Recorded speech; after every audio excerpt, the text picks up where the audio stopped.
This is the Bitcoin 1 month overview reading for the month of September 2023. It's currently July 6, 2023, 9:03 p.m. Eastern Time. Bitcoin at the time of this reading is currently $30,046.45. That's USD. And the shuffle file we're about to play for the September reading was created on July 4th, 2023 at 6:34 p.m. Eastern Time. That's this video right here. The overall theme and behavior, we have the moon card for the theme card here. And my sense is that it's more of bearish price swings rather than just being a straight decline, which is sometimes what happens with the moon card. You get like this big drop or even a gap, but often it's also bearish price swings with a drop in it. And I think what we're going to see here through the month of September is bearish price swings. The reason being is that it's crossed with an opportunity in the midst of a decline at an important trough to open up a long position. In a lot of cases, that means mixed behavior throughout the month. The princesses are usually mixed. Behavior around the highest high, we have a breakout to meet the highest high. So on a multi-day scale, there'll be a breakout into a highest price level.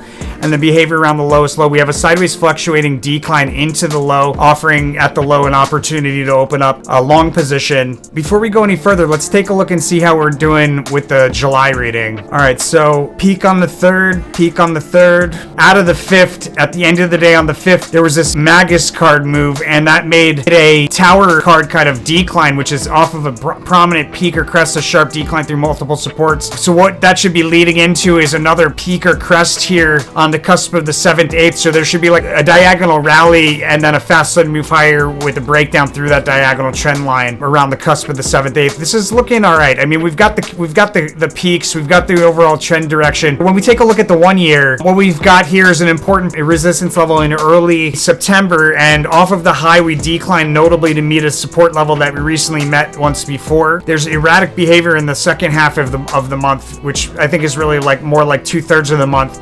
Behavior into the low, we have a rally along a diagonal trend line that ends with a fast sudden move higher and then a breakdown through that diagonal trend line with increasing volatility on the way down into the low. We have resistance, we decline into a low, and then we have erratic behavior where we revisit a crest at a high towards the end of the month a couple of times. That's what it's looking like to me, which would mean this is definitely bearish price swings rather than just straight decline. On the 1st, we have an important trade opportunity. It looks like we came out of a notable move to the upside out of August.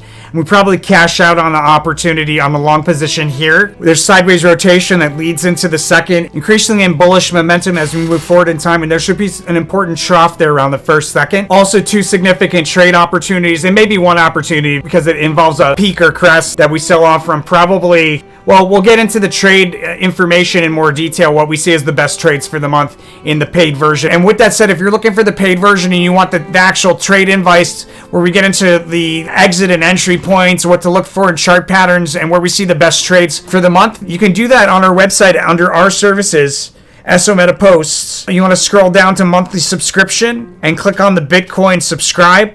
Really great way to help the channel, my friends.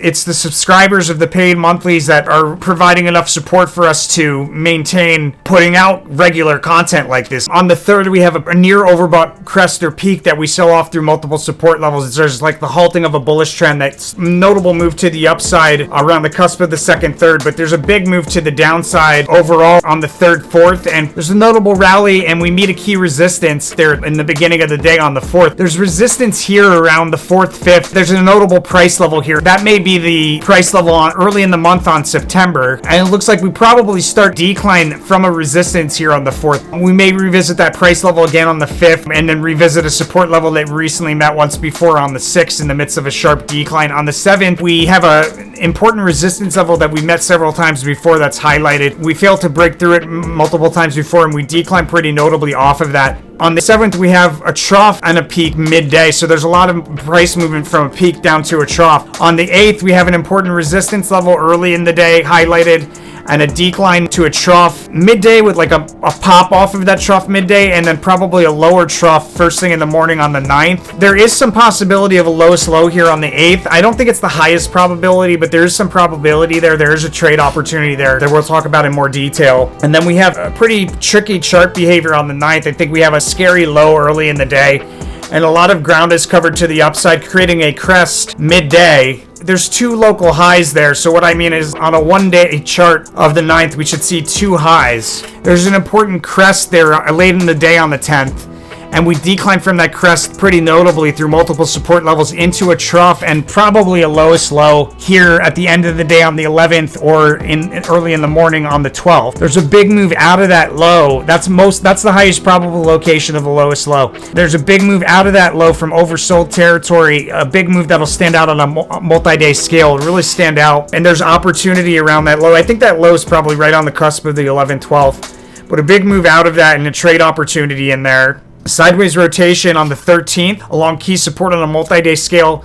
We rise to meet the nearest resistance and fall back down to continue rotating sideways along key support. That rotation leads into a trough on the 14th about midday or just after midday, and ends with a fast sudden move higher out of that sideways rotation, taking us to a peak or crest that is overbought, and on the 15th we sell off from pretty notably. There's a trade opportunity on the 14th and the 15th. We'll talk about that in the paid version. A big move to the upside. This is a high probable location of a highest high. There's a lot of correlation to a highest high taking place here, but there's a big move there and a trade opportunity. Looks like a peak midday. We have an important peak or crest on the 17th. There may be some decline in between the 16th and the 17th, but we have a rally on the 17th that increases with momentum moving forward in time, taking us into a brief peak that's easily missed midday on the 18th that we decline off of pretty notably through multiple support levels into the 19th, where there's an important trade opportunity towards the end of the day around a trough on the 19th. It looks like we rally early in the day on the 19th along a diagonal trend line. There's a fast sudden move higher marking the end of that rally, and then we break down through the diagonal trend line into a trough at the end of the day at a place where we attempt to establish support on the 20th. So on the cusp of the 19th, 20th, a really significant location for a trade that I'll talk about in detail in the paid version. We attempt to establish support on the 20th. On the 21st, we go from a low early in the day to a very strong possible location of a highest high around the 21st, 22nd, or around the cusp of the 21st, 22nd, where we have this brief peak that forms when we break through key resistance, and then we can decline back down shortly thereafter through that same price level. A lot of price changes covered on the 21st, 22nd. We have a move higher and then a move back down, and it looks like a crest at the end of the day on the 22nd. Some price swinging on the 23rd. On the 24th, we have a period of volatility and a sharp drop that takes place off of a crest early afternoon session to take us to an important trough for the month. And then we have an unexpected move out of a trough to the upside midday on the 25th. This will be a really improbable move to the upside, taking us to a peak or crest late morning session on the 26th. We sell off from that crest on the 26th down to and through support to meet a second support on a multi-day scale. We rotate sideways along that support. It's an important trough. We see an important trough the following day as well in a period of volatility that ends with a fast sudden move higher. And then right around the cusp of the 27th, 28th, a breakdown from a peak or crest. There is something pulling me. There's a trough here. There could be a lowest low here. This is another location where we might have a lowest low. I really think the lowest low is probably on the 12th. But, you know, it's hard to determine things when you've got so much price swinging. Out of a trough early in the day on the 28th, like a scary trough, there's a big move to the upside, even in the face of seemingly overwhelming headwinds or scary technicals. On the 29th, we have an important reversal that'll stand out on a multi-day scale. There's a trade opportunity there. And in the midst of a decline, there's opportunity to open up a long position. A lot of price change on the 30th and an important resistance level highlighted in the midst of a lot of price swinging on the 30th, it looks like. The sneak preview card for October looks like a prominent move higher followed by a full retracement back down. There may be an important decision highlighted there. It looks like we go from a trough to a peak to a trough to a peak. It's kind of mixed there too. There's like a lot going on. We'll get into that in more detail in the October reading. In any case, that's Bitcoin for September 2023. Let me know what you think by hitting that like button. Guys, if you haven't subscribed, it's a really great thing to do for you. It really helps out the channel. If you enjoyed this content, please subscribe. Most importantly, make sure to follow that rule of karma. If you're trading this to make money, you can do so here on the resources tab of our website, Tarot for Traders, where we ask that you donate 5% of the profits that you make from this information forward to one of these charities. 5% of the profits back to the channel. Thank you very much, my angel investors. Make sure to spend that 90% left over out of love. As long as you follow those rules, the universe is going to send it back to you tenfold through this channel, my friends. And I'll see you guys on the next one. Stay tuned if you got the paid version.